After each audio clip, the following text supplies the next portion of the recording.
ఈ నేపథ్యంలో తెలంగాణ ప్రజల ముందు ఈరోజు ఒక రాజకీయ ఒక ప్రత్యామ్నాయం భారతీయ జనతా పార్టీ మాత్రమే కనబడతా ఉంది. నిన్న నేను నల్గొండ, సూర్యాపేట్, కోదాడి ప్రాంతంలో నా పర్యటన చేయడం జరిగింది. ఈ మొట్టమొదటి పర్యటన. నాకు చూశాను చాలామంది, నేను బార్ అసోసియేషన్ వెళ్ళాను, డాక్టర్స్ని కలిశాను, వ్యక్తిగతంగా చాలామంది నన్ను కలిశారు. వాళ్ళందరూ కూడా అదే అంటున్నారు, సార్ ఈసారి మేము బీజేపీకి అవకాశం ఇస్తామని చెప్పేసి, సరే బీజేపీ ప్రభుత్వంలో రావాలి అని చెప్పేసి వాళ్ళు కోరుతూ ఉన్నారు. మరి అటువంటి ఆకాంక్ష ప్రజల్లో ఉన్నది. ఈరోజు భారతీయ జనతా పార్టీ ఆ ప్రజల ఆకాంక్ష మేరకై మనం తయారు కావాలి. గ్రామాలలో భారతీయ జనతా పార్టీ యొక్క బలం పెరుగుతూ ఉన్నది. మనం చూసాము, గతంలో భారతీయ జనతా పార్టీకు ఒక ఎమ్మెల్యే ఉంటే ఈరోజు మనకు 8 మంది ఎమ్మెల్యేలు ఉన్నారు. గతంలో మనకు ఎమ్మెల్సీ లేకపోతే ఈరోజు 3 ఎమ్మెల్సీలు ఉన్నారు. గతంలో మనం 4 ఎంపీలు ఉంటే ఈరోజు 8 మంది ఎంపీలు ఉన్నారు. 2 రాజ్యసభ సభ్యులు ఉన్నారు. మనకు రాజ్యసభలో ఎమ్మెల్సీగా, కౌన్సిల్లో, అసెంబ్లీలో, పార్లమెంట్లో మన ప్రాతినిధ్యం పెరుగుతూ ఉన్నది. చూశాను చాలామంది, నేను ప్రతి ఒక్క ఎలక్షన్స్లో ఓటు శాతం పెరుగుతూ ఉన్నది. మరి ఈ రాష్ట్రంలో రాబోయేటటువంటి ఒక ఎన్నికలు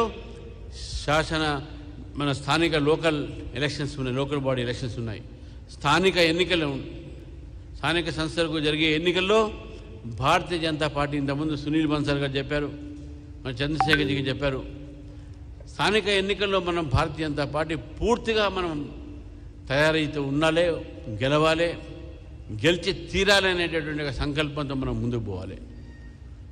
ఏదైతే విజయ సంకల్ప, ఏదైతే మన కార్యక్రమాలు పెట్టుకుంటున్నామో ఇవంతా కూడా మనము ఈ యొక్క రాష్ట్రంలో భారతీయ జనతా పార్టీకి మంచి పరిణామాలు రావాలి. పరిణామాలు రావాలంటే కార్యకర్తలు కదలాలి.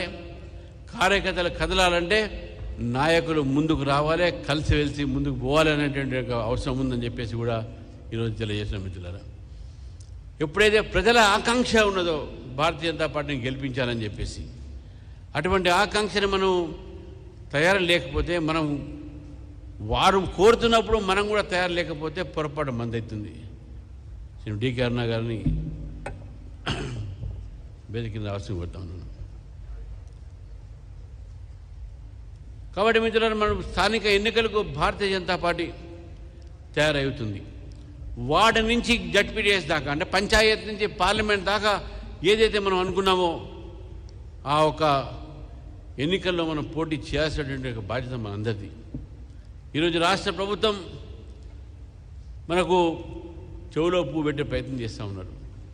42% రిజర్వేషన్ పేరుతో 10% రిజర్వేషన్ దాంట్లో ముస్లింలకు ఇచ్చేటువంటి ప్రయత్నం చేస్తూ ఉన్నారు.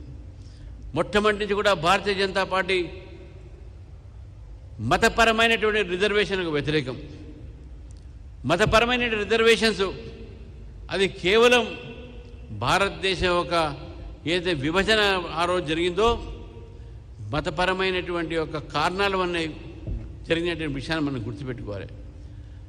ఇటు విద్యా సంస్థల్లో కానీ, ఇటు ఉద్యోగాల్లో కానీ 4% రిజర్వేషన్లు కూడా భారతీయ జనతా పార్టీ మేము వ్యతిరేకించినాం.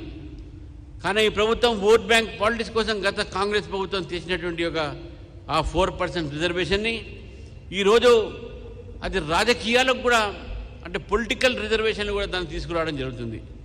ఈ 10% ముస్లిం రిజర్వేషన్స్ రాజకీయ పొలిటికల్ రిజర్వేషన్ పెడితే ఈ నష్టం జరిగేది ఈ దేశంలో ఉన్న, ఈ రాష్ట్రంలో ఉన్నటువంటి బీసీలకు మాత్రమే. అందుకే దీన్ని భారతీయ జనతా పార్టీ వ్యతిరేకిస్తుంది. ఈ చర్య బీసీల వ్యతిరేక చర్య అని చెప్పేసి కూడా భారతీయ జనతా పార్టీ భావిస్తూ ఉంది. మిత్రులారా, చాలా మంచి వాతావరణం ఉన్నది, చాలా మంచి ఫలితాలు మనకు వచ్చేటువంటి అవకాశం మనకు కనబడతా ఉన్నాయి. ఈ సమయంలో అందరం కూడా కష్టపడి కలిసిమెలిసిగా పనిచేస్తే భారతీయ జనతా పార్టీకి మంచి ఫలితాలు వస్తాయని చెప్పేసి కూడా నేను ఆశిస్తూ, రాబోయే రోజుల్లో మనం ఉద్యమాలు చేయాలి. ఈ ప్రభుత్వం వ్యతిరేకంగా ఉన్నటువంటి వాతావరణాన్ని మనం భారతీయ జనతా పార్టీ తప్పకుండా గమనిస్తున్నది.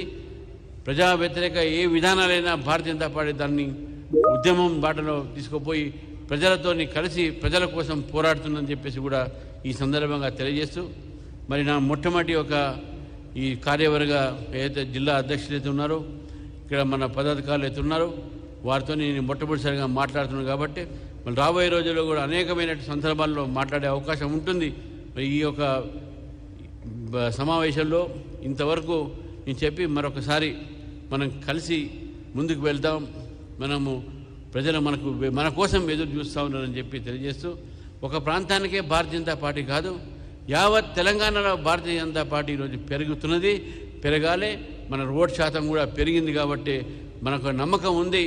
ఆ ఒక నమ్మకంతోనే మన అందరం కూడా ముందుకు పోవాలి, ఆ విశ్వాసంతోనే మనకు ముందుకు పోవాలి, ఆ కాన్ఫిడెన్స్తోనే మనం ముందుకు పోతే తప్పకుండా రాబోయే రోజుల్లో భారతీయ జనతా పార్టీ స్థానిక ఎన్నికల్లోనే కాదు, రేపు 2028 జరిగేటటువంటి ఒక అసెంబ్లీ ఎన్నికల్లో కూడా భారతీయ జనతా పార్టీ గెలుస్తుందని చెప్పి పూర్తి నమ్మకం ఉంది.